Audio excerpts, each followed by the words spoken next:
When I first seen this dial, it reminded me of the old anime called Initial D, or if you're familiar with it, Initial D is an anime that deals with drifting. I feel like I gave you a little bit too much, but come with me. We'll be building another watch together, and I hope you enjoy. I have never seen a dial or anyone build this dial yet. We'll see it together, and I'll show you what it looks like. So, is what the dial looks like. But again, just look at this dial, dude. For the dial, we are gonna go with the NH36. The difference between the NH35 and NH36 is that the date on the side, the majority ones I've seen online was just all white. But today we are gonna be building an all black watch. Again, I'm a really big fan of fluted bezels. Look at that, dude, this is tight. Yeah, this dial right here is the one that we are going to use. I think something about having a black watch, something like this will be kind of cool. Yeah, so let's begin and build this watch. Again, I've always wondered why people or the manufacturer always has the multiple feet. If it points at 3, it should just point at 3. This is the dial that we'll be working with, again, with the NH36. So we are trying to find the holes. So the holes from what it says here, right above that 10 and right above the 21. Again, be sure it's at 3 o'clock. I believe it's the second one.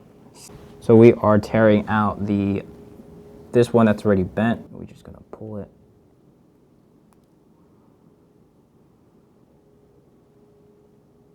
So we're gonna move this one right here. So now we have a clean 2-seater, and then you just make it sit. See how it's flushed? Press it all the way down, and then now you get to see. And then now the hands that we're gonna pair it with are another pair of red and black. I just literally found these off the strength that was trying to match the speedometer. Starting off, like every watch, you would start with the hour hand. The hour hand is the bigger hand. The black tip of this is the hour hand. Always be careful because these things are really tiny. So that's at afternoon 12. And then you'll see it change for the number, the date, and then it'll say something in Spanish, and then at 12 again, it'll tell you the day of the month. But again, look, we'll check this out again one more time.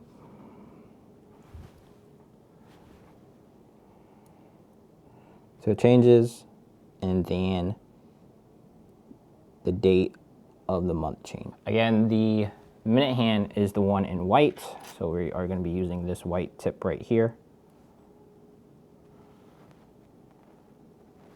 So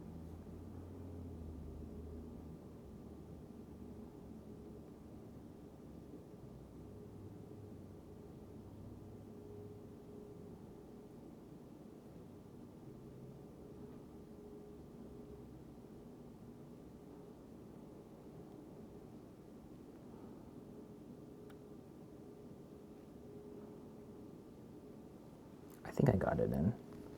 I didn't hear it click. Oh, we got it, baby. We got it.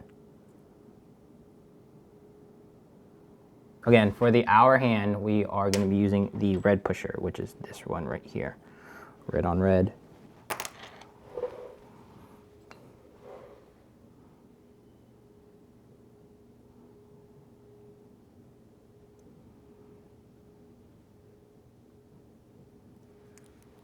I got it. I think I got it.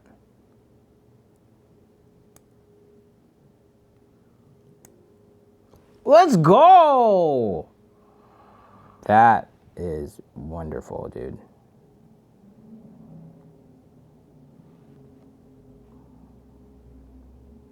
Yeah. This is sick. I'm not sure if you can see it, but I'm pressing down on this right here. I'll do it on post, but it's where my needle is pointing at, it's like right here. So you have to press down on it and then let go. So just to give you a hindsight what the dial looks like now, with the dial or with the case,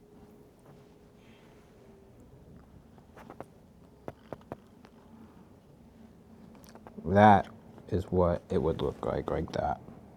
Whoo! Yeah, so there you kind of do need that safety thing. That's kind of dumb because it'll swivel around. I didn't know that, but it's pretty cool. There was an incident where I didn't read, or there was a miscommunication portion on my side where the bezel was too large for the dial itself. When I first bought this watch, I didn't do my due diligence or didn't read the description quite well. As you may know, I'm just learning. So I just want to give you guys a heads up for those who are going to be future watchmakers or future hobbyists that want to get into watchmaking. Please read, because you can't cross-pollinate an NX series with the Miyota. So give you an example, put a Miyota hand into an NX series movement. Even so, you can't put a 40 millimeter or a big face dial into a smaller 28 millimeter movement and expect this ring, or I call it a filler, to expect it would fit. Give you guys one heads up for that. So I found this bezel right here, the one that I like the most. It does have a see-through back, and it has this like little like hump over here. We are going to see what it would look like at the end. So tune in the very end of the video what it would look like, and we are going to begin right now. Before we begin, we have to put protection on. Just give me a second.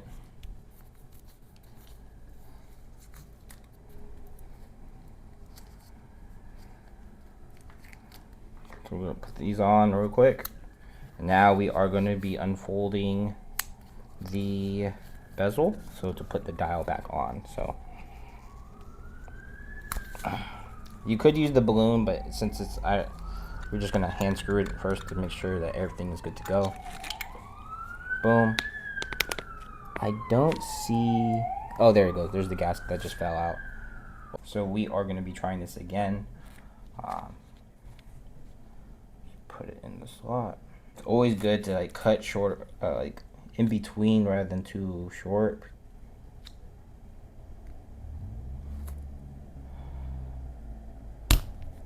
Okay. I always feel like I cut it too short because it's like I totally feel like it's too close. Okay. Okay.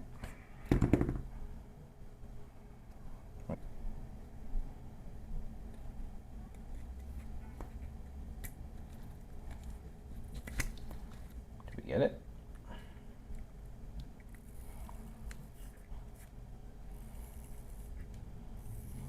I think we got it. Beautiful dial right there. We got it all the way in.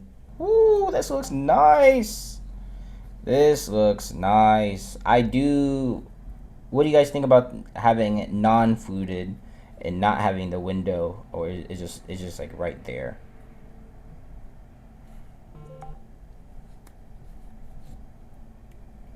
So now you have a see-through bezel. It probably looks cooler if it had something in, but I'm not sure what to put for a black bezel yet.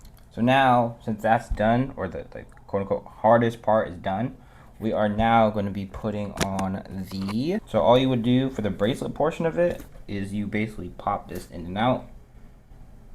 If you don't have the right tools to like pop this off, you usually would just basically, since it's a push down, you just push down and push it out. So you just push it off the rail. Yeah, so you see how it just pops off right there, and you just push it out like that.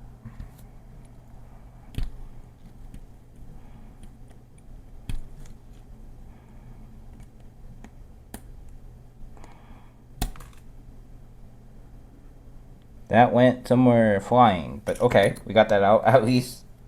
Again, guys, we are going to be using this. We're going to pop this off.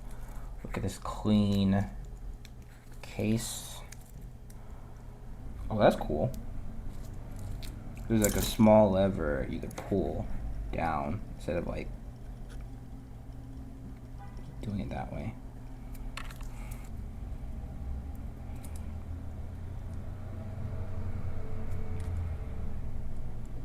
You gotta line the hole.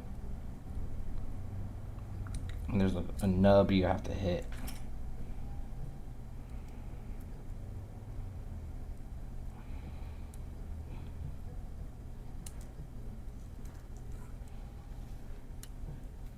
Oh, that's way easier, dude. That's so easy.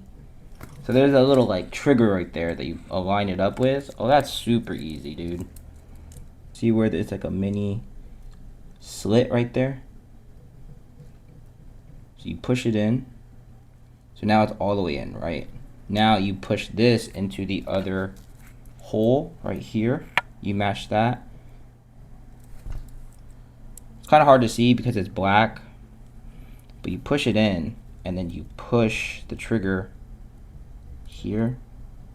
It's kind of easier if you have nails, but since I don't, I'm using my thumb. It's in. It's just gotta move. I gotta push this inward. There you go. There we go. So now it's all the way in. Oh my god, look at this. Now, because you just pop the hole like that, an all black watch, well, my black watch that I made. Again, dude, I probably have to resize this again. I probably have to take 2 more off, but this, what do you guys think, man? Again, guys, I think this is one of my favorite watch I built so far.